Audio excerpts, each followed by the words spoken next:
Gimana anak-anak? Sehat? Alhamdulillah, luar biasa. Tetap semangat. Allahu Akbar. Baiklah. Sebelum pembelajaran dimulai, kita berdoa terlebih dahulu. Ya, silakan untuk ketua kelas untuk memimpin doa. Saudari Tuti. Ya. Sebelum mengawali aktivitas pada hari ini, alangkah baiknya kita berdoa. Untuk itu berdoa mulai.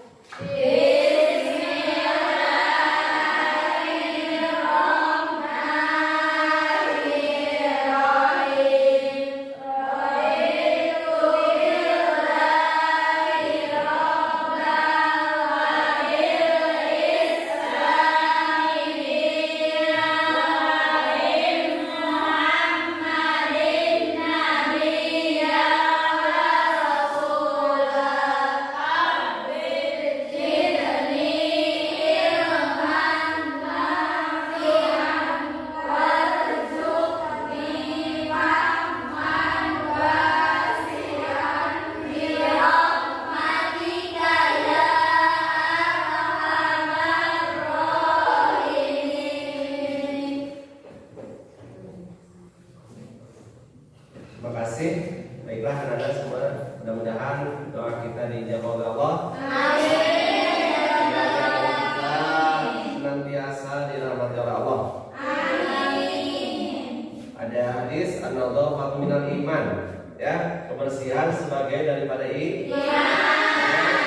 Parakan kalian ya di bawah meja, di kursi dan lain sebagainya, silakan untuk bersihkan dahulu.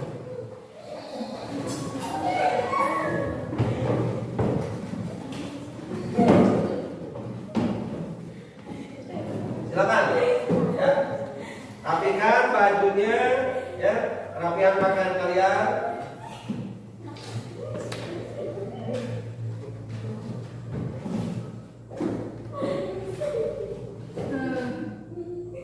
Oke.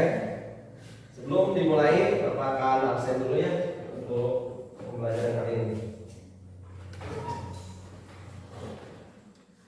Oke, Wita, Wini Anjani, Widya, Tuti, Suci, Rita, Mela, Ipa, Hikmah, Gina, Anissa, Devi, Sri, Siski, ya, semua hadir.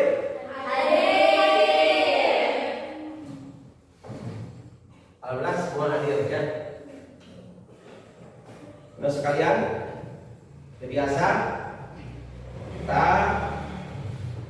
hanya HP yang di atas meja, ya, buku tulis, pulpen dan lain sebagainya. Kenapa? Karena saat ini, ya, pembelajaran kali ini itu harus berbasis Android, ya. Setiap mapel harus berbasis Android. Jadi kita menggunakan HP. Dan itu HP hanya digunakan untuk pembelajaran. Di luar itu tidak boleh, ya. Anak sekalian, kebiasaan kita selalu tadarus bersama. Sebelum kita masuk, kita ada duha bersama, ya. Setelah masuk di kelas, sebelum pelajaran dimulai, kita selalu tadarus membaca ayat Al-Quran yang disebut dengan kebiasaan kita one day one ayat. Oke, kita baca, ya. Silakan untuk membaca itu surat Al-Baqarah ayat 1 sampai 5. Ya. Alif Lam. Bismillahirrahmanirrahim.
Terima kasih anak-anak sekalian.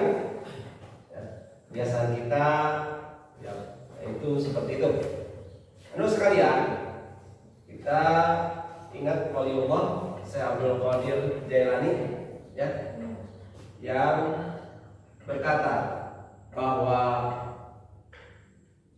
ilmu atau apa istilahnya, iblis itu lebih pandai, lebih pintar, tapi tidak punya adab. Maka seharusnya orang yang berilmu itu harus beradab.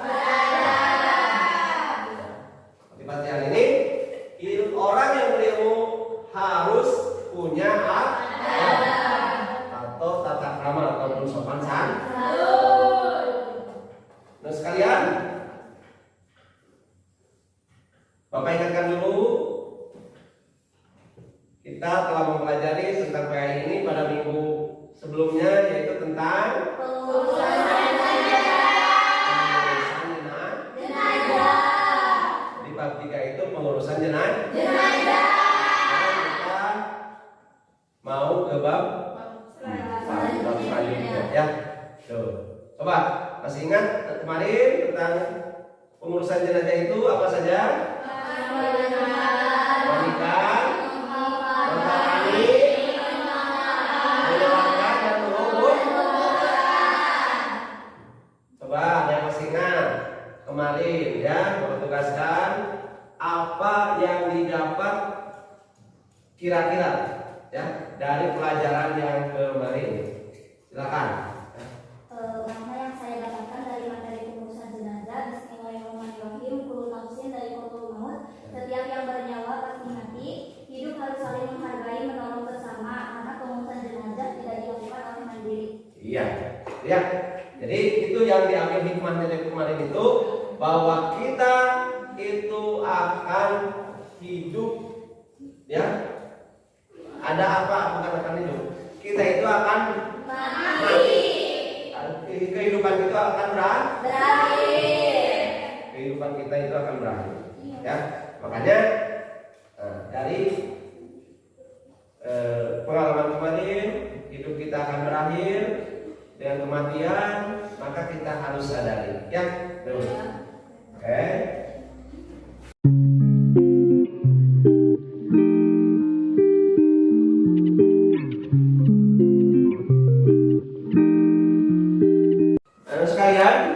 Tadi kita telah membahas tentang pelajaran yang lalu, yaitu mengenai pengurusan jenazah. Ya, jadi minggu yang lalu kita telah mengurusi masalah jenazah. Nah, yang kita bahas kali ini itu ada keterkaitan. Ya, kenapa demikian? Karena materi kali ini yaitu mengenai dan dakwah.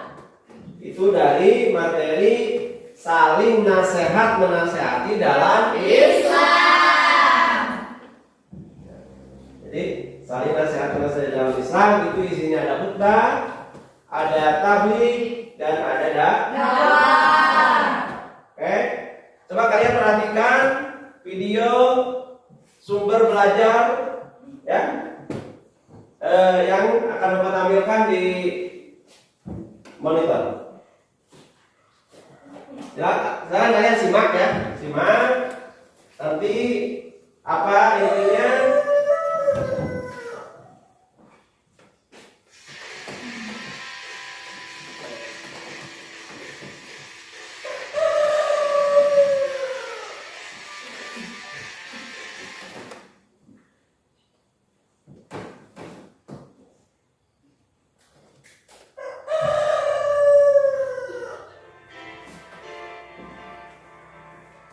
Pada dasarnya, setiap individu muslim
Islam dengan syarat dan rukun tertentu yang berkaitan langsung dengan keabsahan atau kesunahan dalam ibadah. Yang kedua, tabligh. Kata ini berasal dari bahasa Arab balighu yuballighu tablighun, yang berarti menyampaikan, memberitahukan dengan lisan. Menurut istilah, tabligh adalah kegiatan menyampaikan pesan Allah secara lisan kepada satu orang Islam atau lebih untuk diketahui dan diamalkan isinya. Yang ketiga, dakwah. Kata dakwah berasal dari bahasa Arab da'a yad'u da'watan, yang berarti memanggil, menyeru, dan mengajak pada suatu hal. Menurut istilah, dakwah adalah kegiatan mengajak orang lain, seseorang atau lebih, ke jalan Allah secara lisan atau perbuatan. Kegiatan dakwah bukan hanya ceramah, tetapi juga aksi sosial yang nyata, seperti santunan anak yatim, sumbangan untuk membangun fasilitas umum, dan lain sebagainya. Setelah kita memahami definisi khutbah, tabligh, dan dakwah, mari kita analisa fungsi dan kedudukan masing-masing. Khutbah sebagaimana dijelaskan di atas merupakan bagian dari aktivitas ibadah. Maka khutbah tidak mungkin bisa ditinggalkan karena akan membatalkan rangkaian aktivitas ibadah. Adapun tabligh merupakan salah satu sifat wajib bagi Rasul, yakni menyampaikan wahyu dari Allah kepada umatnya. Semasa Rasulullah masih hidup, seluruh waktunya dihabiskan untuk menyampaikan wahyu kepada umatnya. Setelah Rasulullah wafat, kebiasaan ini dilanjutkan oleh para sahabat hingga kita pada saat itu. Sedangkan dakwah merupakan salah satu kewajiban umat Islam. Sebagian ulama ada yang menyebut berdakwah itu hukumnya fardu kifayah. Sebagian yang lain menyatakan bahwa hukum berdakwah adalah fardu ain. Walaupun begitu, Rasulullah tetap selalu menganjurkan agar kita berdakwah dengan kebaikan dan dengan cara-cara yang ma'ruf. Adapun yang menjadi ketentuan khutbah adalah sebagai berikut. Pertama, syarat khotib. Syarat ini meliputi Islam, balik, berakal sehat, dan mengetahui ilmu agama. Yang kedua, rukun khutbah. Rukun ini meliputi membaca dalam, membaca syahadatain, membaca sholawat, berwasiat takwa, membaca ayat Al-Quran pada salah satu khutbah, serta berdoa pada khutbah kedua. Yang ketiga, sunnah khutbah. Sunnah ini meliputi: pertama, khotib berdiri ketika khutbah. Yang kedua, mengawali khutbah dengan memberi salam. Yang ketiga, khutbah hendaknya jelas, mudah dipahami, dan tidak terlalu panjang. Yang keempat, khotib menghadap jamaah ketika khutbah. Yang kelima, menertibkan rukun khutbah. Serta yang keenam, membaca surat Al-Ikhlas ketika duduk di antara dua khutbah. Sedangkan ketentuan tabligh adalah sebagai berikut. Pertama, syarat seorang muballigh. Syarat ini meliputi beragama Islam, mencapai batas usia dewasa, balik, berakal sehat, serta mendalami ajaran Islam. Yang kedua, etika dalam menyampaikan tabligh atau etika dalam berdakwah. Etika ini meliputi: pertama, bersikap lemah lembut, tidak kasar dan tidak merusak. Yang kedua, menggunakan bahasa yang mudah dimengerti. Yang ketiga, mengutamakan musyawarah dan berdiskusi untuk memperoleh kesepakatan bersama. Yang keempat, materi dakwah yang disampaikan harus mempunyai dasar hukum yang kuat dan jelas. Yang kelima, menyampaikan dengan ikhlas dan sabar. Serta yang keenam, tidak menghasut orang lain untuk bermusuhan, merusak, berselisih, dan mencari-cari kesalahan.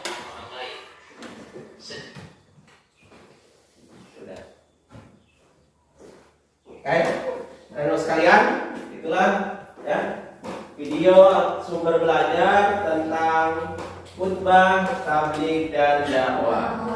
Ya.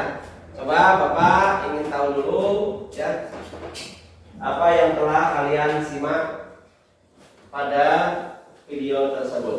Yuk, silakan. Dakwah, pengertian dakwah yaitu mengajak, menyampaikan atau menasihati. Tabligh, menyampaikan.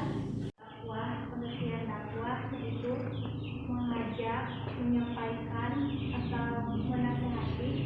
Tabligh, menyampaikan. Khutbah, menyampaikan. Ya. Yang lain? Dari penjelasan tadi kita satu persatu akan bahas ya. Yang pertama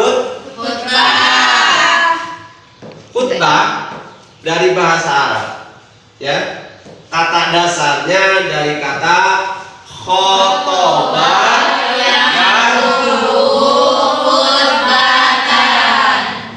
yang artinya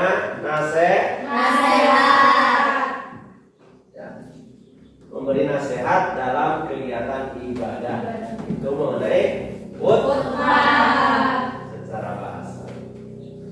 Sedangkan menurut istilah khutbah berarti kegiatan yang benar pada sebuah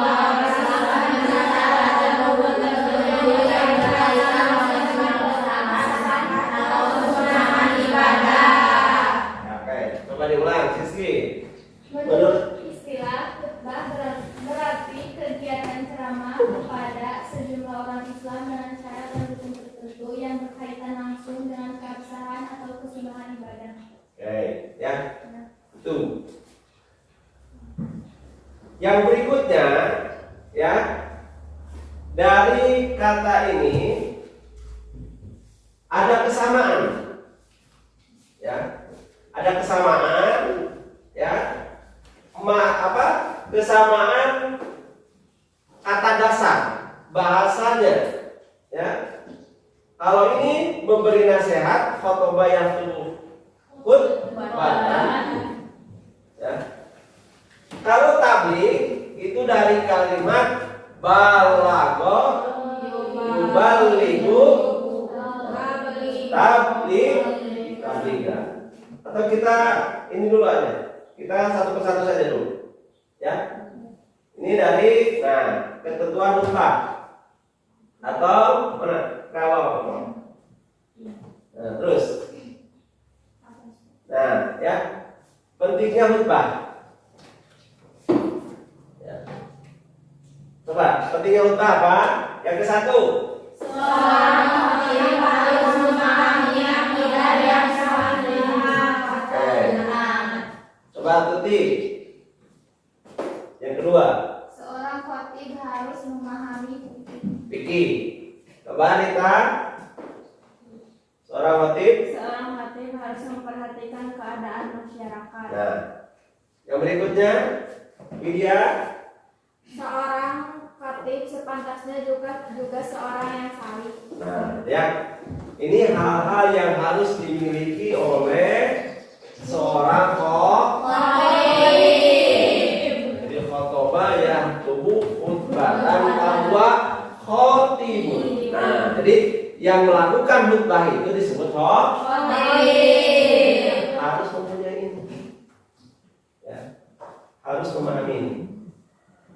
Ya. Dan harus memahami akidah yang sahih benar. Harus memahami fikih jelas. Harus memperhatikan masyarakat, keadaan masyarakatnya gimana, ya. Nah, harus seorang yang sholih. Tuh. Ya, berikutnya. Nah, ini ketentuan khutbah, ya. Ketentuan khutbah.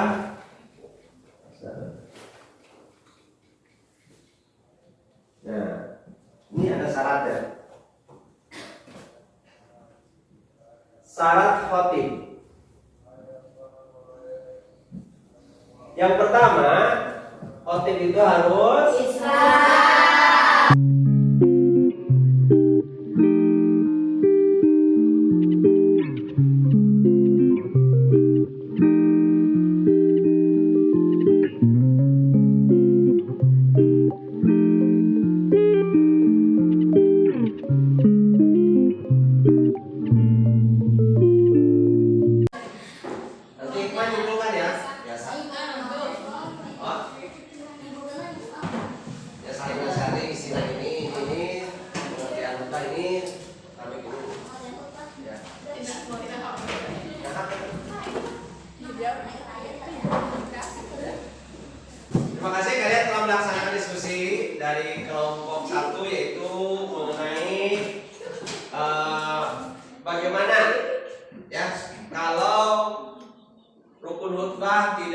terpenuhi, ya. Itu kelompok satu. Yang kedua, bagaimana jika di kampung itu tidak ada yang bisa atau yang pintar dalam ilmu agama, ya? Nah, kita dengarkan saja pendapatnya dari kelompok satu, silakan, ya. Itu mengenai bagaimana kalau rukun khutbah tidak terpenuhi, ya silakan. Saya izin menjawab. Ya, silakan. Dari perwakilan kelompok satu yang menjawab, jika rukun khutbah tidak lengkap maka khutbah tersebut tidak sah. Tidak sah, ya. Jadi kalau rukun khutbah tidak terpenuhi semuanya, itu tidak sah, ya. Oke. Kelompok dua silakan. Kalau di satu kampung ada kejadian atau terjadi tidak ada orang pintar atau orang yang mengetahui ilmu agama, ya silakan. Izin menjawab. Oke. Jika di sebuah kampung tidak ada orang ahli agama atau ustaz, bisa digantikan dengan orang yang memenuhi syarat menjadi muadzin. Oke, jadi bisa digantikan dengan yang memenuhi syarat terpenuhi tadi, walaupun tidak pintar, tidak ahli dalam ilmu agama, boleh saja kalau memang tidak Ada. ya. Oke. Anak sekalian, sampai sini ada pertanyaan? Terima kasih. Barangkali sebelum Bapak akhiri pertemuan kali ini, KBM pada hari ini, silakan dari kalian yang mau menyimpulkan tentang nasihat menasehati dalam Islam. Silakan ya. Saling menasehati dalam Islam terbagi menjadi 3 kelompok, yaitu khutbah, tabligh, dan dakwah. Khutbah adalah usaha mengajak manusia untuk berbuat kebaikan dan menjauhi kemungkaran, sedangkan khutbah adalah ceramah agama yang telah ditentukan waktunya, dan tabligh merupakan metode dakwah dengan lisan yang dilakukan di tempat tertentu dengan sejumlah hadirin. Ya. Ya, teman sekalian. Jadi saling menasehati ada khutbah, ada tabligh, ada dakwah. Ya. Bagaimana pembelajaran kali ini? Ya. Untuk evaluasi, untuk tugas dan lain sebagainya, ya. Bapak sudah menyediakan LKPD, lembar kerja siswa, silakan diisi. Di sana isi nama, isi tesnya, langsung kirim ke Bapak lewat WA grup ya, kelas 11 ya. Itu sudah ada di sana. Nah, tolong Bapak harapkan kalian untuk tugas minggu depan pelajari hal-hal yang belum tersampaikan hari ini ya. Itu saja. Sebelum mengakhiri pertemuan kali ini, silakan untuk pimpin doa. Sebelum mengakhiri pembelajaran kali ini, alangkah baiknya kita berdoa. Untuk itu berdoa mulai. Bismillahirrahmanirrahim. Rabbana atina fid dunya hasanah wa fil akhirati hasanah wa qina adzabannar. Terima kasih anak-anak sekalian ya. Kalian alhamdulillah telah mengakhiri pembelajaran kali ini. Semoga kita senantiasa diberi kesehatan oleh Allah Subhanahu wa taala. Sehingga bisa bertemu pada materi berikutnya. Sekian. Wabillahi taufiq wal hidayah. Wassalamualaikum warahmatullahi wabarakatuh.